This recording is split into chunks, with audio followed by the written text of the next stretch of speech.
Sekarang boleh nggak perempuan meminta sertifikat rumah untuk dijadikan sebagai mahar? Boleh nggak? Boleh nggak? Boleh. Itu haknya. Yang kenceng perempuan jawab, boleh.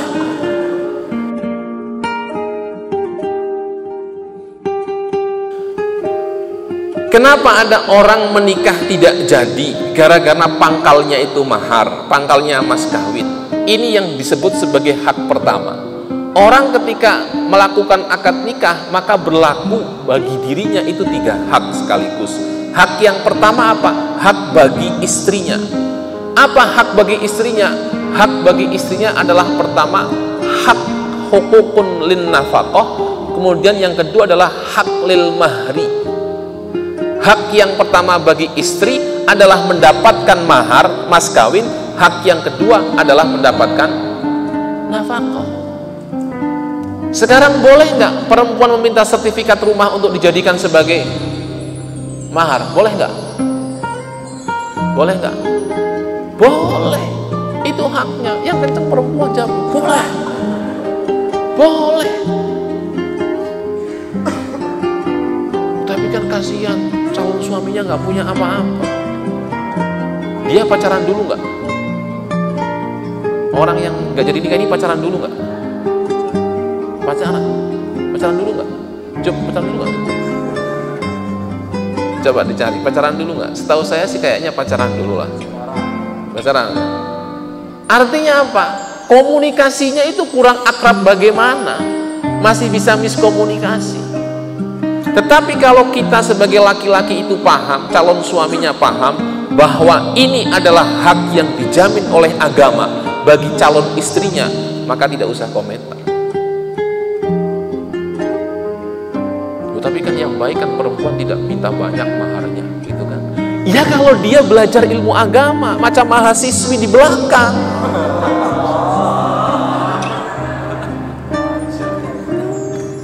Kalau model-model mahasiswi di belakang tahu bahwa kalian tidak punya kemampuan untuk memberikan nafkah 1 bulan 10 juta, tidak mampu memberikan mahar cincin berlian seharga 25 juta, ya mereka terima saja diberi cincin imitasi misalkan, terima. Tetapi kalau ada calon istri meminta mahar dan andaikan maharnya tinggi, ya hak dia. Hak dia. Saya kasihan ketika kemudian diwawancarai di TV segala macam, diekspos karena tidak paham. Terlalu katanya, kurang 3 hari lagi menikah, minta sertifikat rumah sampai gagal pernikahannya.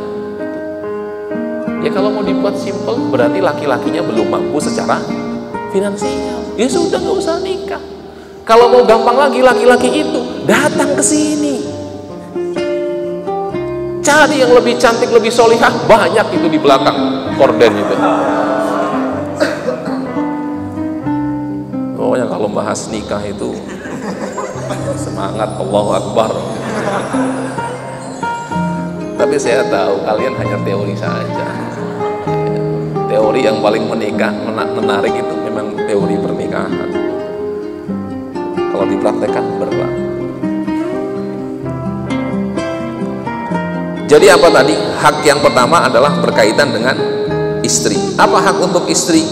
Pertama adalah mendapatkan mahar, kemudian hak untuk mendapatkan nafkah. Jadi kalau ada istri kemudian setelah menikah bilang, Pak, Mas, mohon maaf, saya mau krimbang, saya mau perawatan, saya mau ke salon kecantikan, saya butuh uang 10 juta per bulan. Boleh nggak perempuan begitu? Oh, boleh. Tetapi perempuan yang baik adalah apa?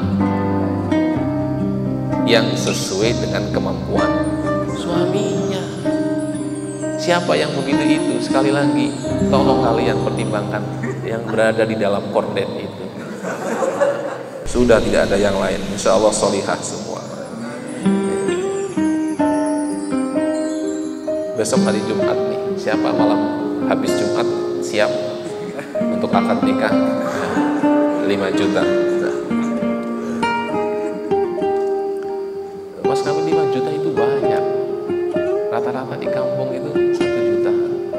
Kemarin itu anak pesantren yang minta dinikahkan oleh Yai, kalau tidak salah itu mas kawinnya 1000 pon, 1.700 pon. 1.700 pon itu kurang lebih kalau dibuat rata-rata sama sekitar 1.700.000. Kalian 5 juta. Ayo. Mana rekeningnya? Saya transfer sekarang. Jadi boleh mendapatkan mahar, mendapatkan nafkah semacam itu, begitu itu. Kemudian bagi suami apa? Bagi suami juga punya hak. Yang hak itu berlaku dibebankan kepada istri. Apa? Hak untuk ditaati. Jadi istri itu harus punya kewajiban untuk taat kepada suami. Sebagaimana apa? Sebagaimana suami punya kewajiban untuk memberikan kesempatan kepada istrinya memilih mahar dan nafkahnya berapa. Coba kalau kita sama-sama menikah dengan orang yang pinter, enak, ya kan? Nyambung. Tapi kalau istrinya goblok, tuntutannya banyak, kiamat rumah tangga kalian. Coba kalau sama-sama baik, kita lihat rumah tangganya Yai. Tidak pernah ada pembicaraan begitu itu, sudah tahu sama tahu sudah. Oh, sekian, dikasih sekian, alhamdulillah. Istri saya tidak pernah, meskipun dia tahu haknya itu untuk meminta nafkah itu tidak pernah. Dan saya juga paham, saya kalau punya uang saya kasihkan semua kepada istri. Silakan ambil semuanya uang. Istri saya paham juga, dimasukkan semua ke dalam rekening bank. ATM-nya dikasihkan kepada saya.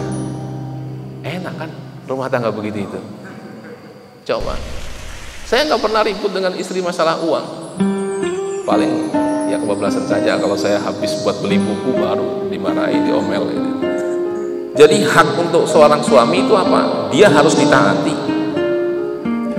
Kemudian apa? Dia punya hak untuk menjadi pemimpin dalam rumah tangga.